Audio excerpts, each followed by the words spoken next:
이번 주 수요일부터 사순절이 시작됩니다. 사순에서 순은 한문으로 보면 열흘 순입니다. 사순은 40일을 뜻하고 그러면 오순은 50일을 뜻합니다. 사순절은 부활절 전 40일로 주일은 제외합니다. 사순절은 반드시 수요일부터 시작되기에 이 수요일을 제의 수요일이라고 부릅니다. 이날이 되면은 종려나무로 태운 재로 이마에 십자가를 그려 우리 죄를 대신하여 십자가를 달리신 예수님을 묵상하는 풍습이 2000년 동안 지속되었습니다.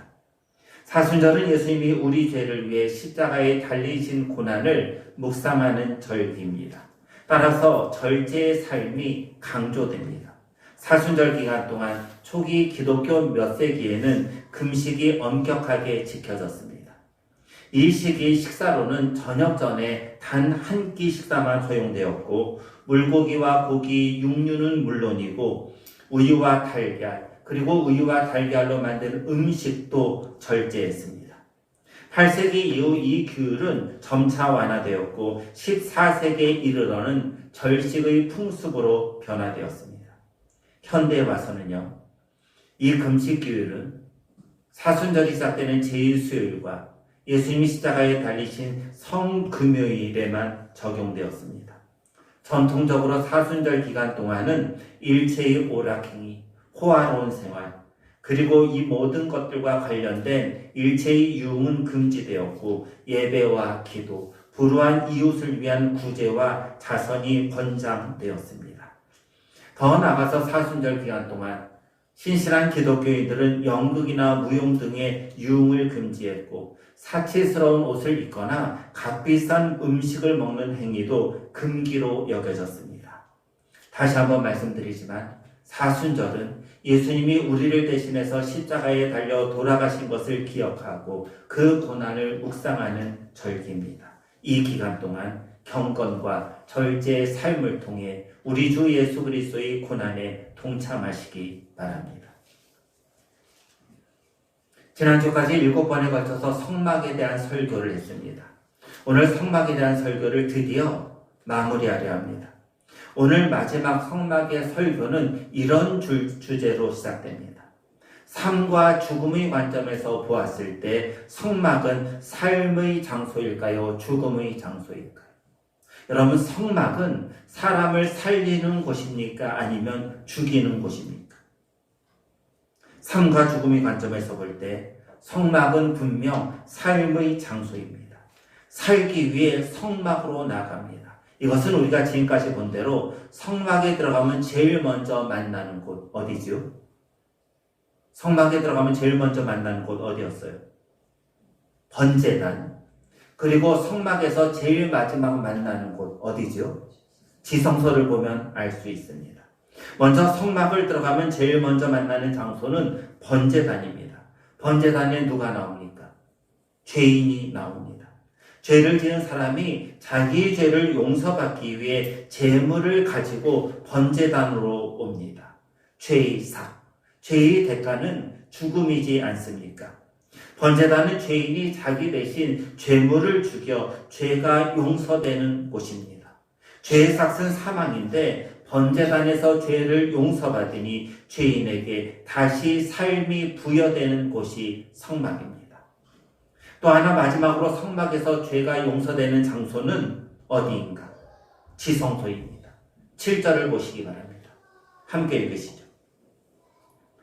오직 둘째 장막은 대제사장이 홀로 1년에 한 번 들어가되 자기와 백성의 허물을 위하여 드리는 피 없이는 아니하나니. 첫째 장막이 성소라면은 7절의 둘째 장막은 우리가 지금까지 PPT 여러 번 봤잖아요. 성소 뒤에 있는 지성소를 말합니다. 이 지성소는 대제사장이 홀로 1년에 단 한 번 들어갑니다. 그 1년에 단 한 번이 언제죠? 속죄일입니다. 대제사장이 왜 지성소에 들어가는가? 자기와 백성의 허물, 자기와 백성의 죄를 용서받기 위해서입니다. PPT를 좀 보여주세요. PPT를 보시면은 보신 바와 같이 지성소로 들어가기 위해서는 성소와 지성소를 가로막는 이 휘장을 통과해야 합니다. 이 휘장이요, 성소와 지성소를 가로막는 휘장이에요. 여러분, 이 휘장을 자세히 보시기 바랍니다. 문이 있나요? 없습니다. 그리고 이 휘장은 통째로 만들었습니다. 그러면 대제사장이 이 휘장을 통과해서 성소에서 지성소로 들어가려면 어떻게 들어가는가? 몸을 최대한 낮추고, 좀 더 리얼하게 표현하면요, 완전히 기어서 밑으로 들어가야 합니다. 하나님 앞에 자신의 모습을 최대한 낮추어서, 다시 말하면 겸손함으로 들어가야 한다는 것입니다. 다음 PPT 보여주세요.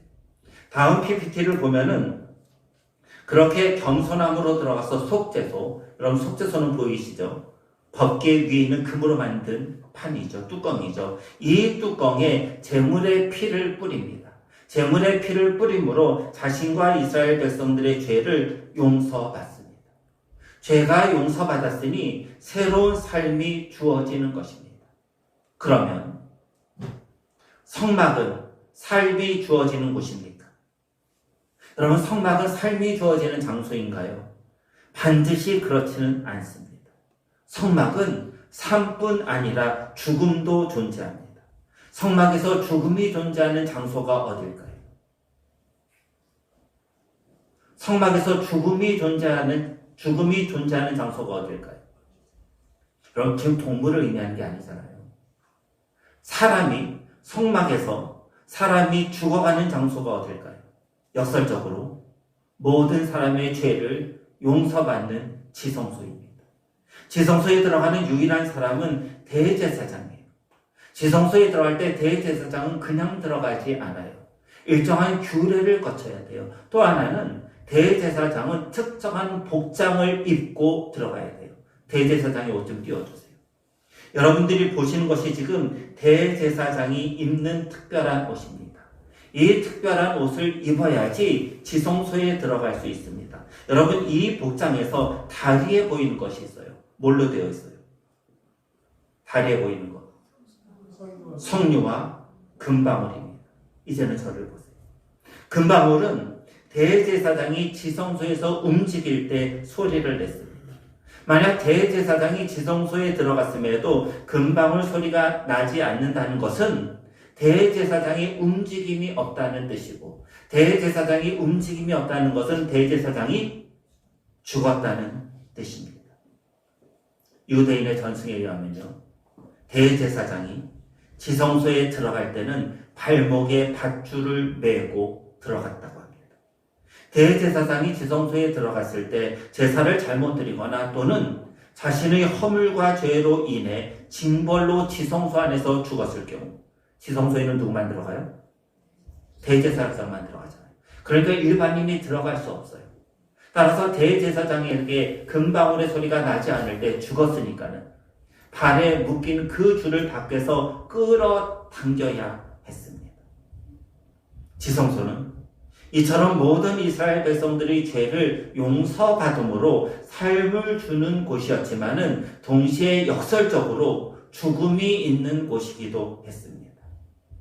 특이하게도 성소와 지성소를 가로막는 휘장은 삶과 죽음의 경계입니다. 이 둘째 휘장 뒤에는 삶이 있을 수도 있고 또 누군가에는 죽음의 장소일 수도 있습니다. 인간의 관점에서 보았을 때 구약에서 하나님이 거주하시는 성막, 그리고 그 성막에서도 가장 거룩하다고 말하는 지성소는 어떤 의미에서 생과 사가 공존하기에 불완전한 장소입니다. 죄를 용서받기 위해 지성소 안으로 들어갔습니다. 지성소는 하나님이 계시기에 하나님 앞으로 나아가면은 산다라는 소망을 가지고 들어갔습니다. 그렇게 지성소에 들어갔는데 오히려 죽습니다. 이것이 누구 이야기인가요? 대제사장의 이야기일 뿐 아니라 우리 모두의 이야기입니다. 오늘 하나님 앞에 우리는 예배 드리러 나왔습니다. 하나님 앞에 나오면 소망이 있다라는 그 확신을 가지고 하나님 앞에 지금 예배 드리러 왔습니다. 지금 이렇게 하나님 앞에 예배 드리는 우리의 모습, 저와 여러분의 모습을 솔직히 돌아보시기 바랍니다. 그리고 진솔하게 한번 이런 질문을 던져보시기 바랍니다. 나는 의인인가? 아니면 죄인인가? 9절 말씀 그대로 나는 양심상 온전한가? 그렇지 않은가를 질문해 보시기 바랍니다. 이 질문에 저를 포함해서 누구도 나는 온전하다, 확신 있게, 나는 의인이다, 확신에 찬 고백을 하는 사람은 없습니다. 그러면 죄인인 우리는 죽어야 합니까? 살려고 하나님 앞에 나왔는데 우리는 죽어야 합니까? 살려고 성소와 지성소를 가로막는 휘장 아래로 기어들어가 하나님이 계신 지성소에 들어갔는데 죽어서 나온다면 이 얼마나 허무합니까? 그런 종교가 있다면, 그런 종교는 믿을 만한 가치가 있습니까? 살기 위해 하나님 앞에 나왔는데 그런 사람을 내친다면 그런 하나님은 신뢰할 만한 주님이십니까? 이 문제를 어떻게 해결해야 할까요? 이 문제를 해결하는 성경 말씀이 있습니다. 마태복음 27장 51절을 띄워주세요. 마태복음 27장 51절의 말씀을 함께 읽으십니다. 이에 성소 휘장이 위로부터 아래까지 찢어져 둘이 되고 땅이 진동하며 바위가 터지고. 마태복음 27장 51절 이 말씀은 예수님이 십자가에 달려 돌아가신 직후 벌어진 사건입니다. 예수님 당시 성소는 예루살렘 성전이죠. 여러분, 이 예루살렘 성전은 어떤 성전이죠? 헤롯 성전이죠. 유대인들의 환심을 사기 위해 헤롯이 지은 헤롯 성전입니다.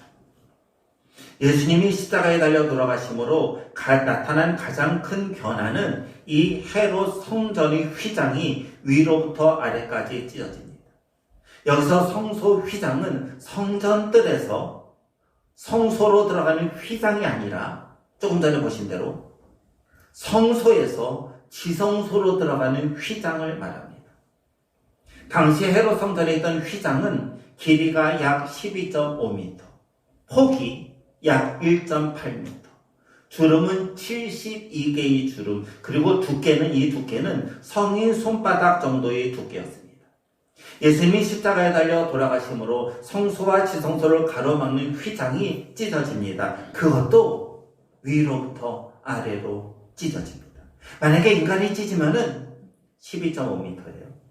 대략 4층 정도의 높이. 만약에 이 휘장을 인간이 찢으면 밑에서부터 위로 찢어져야 돼요. 하지만 이 휘장은 위로부터 아래로 찢어졌어요. 그 뜻은 하나님이 찢으셨다는 뜻입니다. 사실 이 휘장은 불완전함을 상징했습니다. 첫 번째 불완전함은 이미 말씀드린 대로 살기 위해 이 휘장 너머로 들어가지만 죽기도 한다는 불완전입니다. 두 번째 불완전함도 있습니다. 하나님이 계신 지성소에 누가 들어가죠? 대제사장입니다. 언제 들어가는가? 1년에 단 한 번 속죄일에 들어갑니다. 속죄일은 이스라엘 종교력으로 7월 10일입니다. 모든 죄와 부정을 용서받는 1년 중 고작 하루가 속죄일입니다. 속죄일이 되면 모든 이스라엘 사람들은 금식했습니다. 단 한 명의 예외도 두지 않았어요. 어린 아이들조차 금식을 시켰어요. 때론 경건한 이스라엘 백성들, 경건한 신자들은 속죄일을 앞두고 10일 전부터 금식을 했습니다. 그렇게 예외 없이 금식하던 때가 속죄일입니다. 하지만 불행히도 그 속죄일이 끝나면 7월 11일이 되면은 내년 7월 10일을 기다려야만 했습니다. 365일의 기다림입니다. 1년 365일 중 고작 하루만 모든 죄가 용서받으니 이것은 완전한 용서가 아닙니다. 성막의 하나님이 계신 지성소는 아무나 언제든지 들어갈 수 없었습니다. 반드시 대제사장만, 그리고 1년에 단 하루인 속죄일 7월 10일에만 들어가야만 했습니다. 그날이 지나면 다시 365일을 기다려야만 합니다. 이 불완전함을 하나님이 용납하지 않으십니다. 더 이상 특정한 인간, 대제사장이란 인간을 의지해서 하나님 앞에 나아가지 않습니다. 더 이상 특정한 시간 7월 10일이라는 속죄일에만 하나님 앞에 나아가지 않습니다. 예수님께서 십자가에 달려 돌아가심으로 특정한 인간인 대제사장과 특정한 시간인 속죄일에만 하나님 앞에 나아가지 않습니다. 하나님은 이런 모든 장벽을 주님의 십자가에서 죽으심과 함께 찢어 버리십니다. 하나님이 직접 하나님 앞에 나아가는 것을 방해하는 것을 찢으신 것입니다. 그 휘장을 하나님이 찢으셨기에 이제는 누구든지 그리고 언제든지 하나님 앞으로 하나님 계신 곳으로 나아갈 수 있습니다. 그렇다고 해서 아무나 하나님 앞으로 나아가는 것은 아닙니다. 예수님이 십자가에 달려 죽으심으로 하나님이 휘장을 찢으셨기에 예수님의 십자가를 의지하는 사람은 누구든지 그리고 언제든지 하나님 앞으로 나아갑니다. 예수님 요한복음 14장 6절에서 이렇게 말씀하십니다. 내가 곧 길이요 진리요 생명이니 나로 말미암지 않고는 아버지께로 올 자가 없느니라. 예수님이 곧 길입니다. 유일한 길이에요. 예수님이 곧 진리입니다. 유일한 진리예요. 예수님이 곧 생명입니다. 유일한 생명입니다. 그 예수님은 어떤 분이신가? 하나님께로 가는 유일한 길, 진리, 생명입니다. 그때 우리는 그 예수님을 통해 영생, 영원한 생명을 누립니다. 영국의 위대한 설교가 스펄전 목사님이 하루는 새 장 안에다 새를 놓고 괴롭히는 불량 소년을 보았습니다. 그 불량 소년에게 스펄전 목사님이 질문합니다. 얘야, 그 새를 어떻게 할래? 불량 소년이요? 이렇게 답합니다. 나중에는 새를 죽일 것. 스펄전 목사님이 이렇게 그 소년에게 이야기해요. 내가 2파운드를 줄 테니 그 새를 나한테 팔아라. 얼른 그 불량 소년은 새를 받게. 스펄전 목사님이 새를 산 다음에 어떻게 했을까요? 네, 맞습니다. 새를 사자마자 멀리 날려줬습니다. 그 일이 일어난 다음 날은 부활주일이었습니다. 스펄전 목사님은 그 부활주일에 이렇게 설교합니다. 마귀는 인간을 괴롭히다가 죽이려 했습니다. 그러나 하나님께서는 독생자 예수 그리스도를 내주는 엄청난 값을 지불하고 우리를 자유케 하셨습니다. 이 사건이 예수님의 십자가요, 부활의 역사예요. 사랑하는 성도 여러분, 아이에 의해 괴롭힘을 받던 그 새에게 살 수 있는 유일한 장소가 있었습니다. 어디죠? 스펄전 목사님의 손안이. 마귀에게 괴롭힘을 당하는 우리 인간이 살 수 있는 유일한 장소도 있습니다. 어디입니까? 예수 그리스도의 십자가입니다. 예수님이 십자가에 달려 돌아가실 때 하나님이 계신 지성소로 들어가는 휘장을 위로부터 아래로 찢으셨습니다. 예수님의 십자가를 통해서만 하나님이 계신 지성소로 들어갈 수 있다는 하나님의 엄청난 메시지입니다. 하나님이 계신 곳으로 들어가는 구약의 유일한 단 한 명, 대제사장. 지성소로 들어가기 전 자기 발에 끈을 묶으면서 분명 엄청난 공포를 느꼈을 것입니다. 혹시 내 죄로, 내 허물로 인해 저기 휘장을 지나 지성소로 들어가서 하나님을 보면 죽는 것은 아닐까? 죽음에 대한 공포입니다. 우리를 포함해서 모든 인간에게 있는 죽음의 공포입니다. 이 죽음의 공포가 우리에게, 정확히 말하면 예수 그리스도를 믿고 예수 그리스도의 십자가를 의지하는 우리 모두에게는 더 이상 없습니다. 우리에게는 죽음의 두려움과 공포를 이기신 그리스도의 십자가와 부활의 예수님이 계시기 때문입니다. 예수 그리스도를 의지해서 더 이상 죽음의 공포와 두려움이 없는 지성소로 하나님을 뵈러 날마다 나아가시기 바랍니다. 이런 성도들로 살아가기를 우리 주 예수 그리스도의 이름으로 간절히 소원합니다. 기도드리십니다. 하나님, 불안전한 저희들이 머리 숙입니다. 저 휘장 뒤로 가면은 하나님을 뵐 수 있는데 혹시 내 지은 죄로 인해, 내 허물로 인해, 내 불안전함으로 인해 나는 죽지 않을까? 죽음의 공포 속에 살아가는 미련하고 연약한 우리입니다.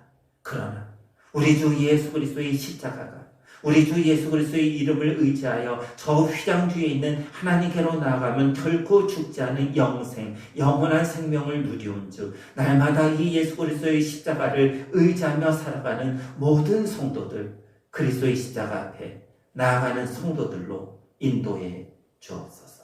우리 주 예수 그리스도의 이름으로 기도드립니다. 아멘.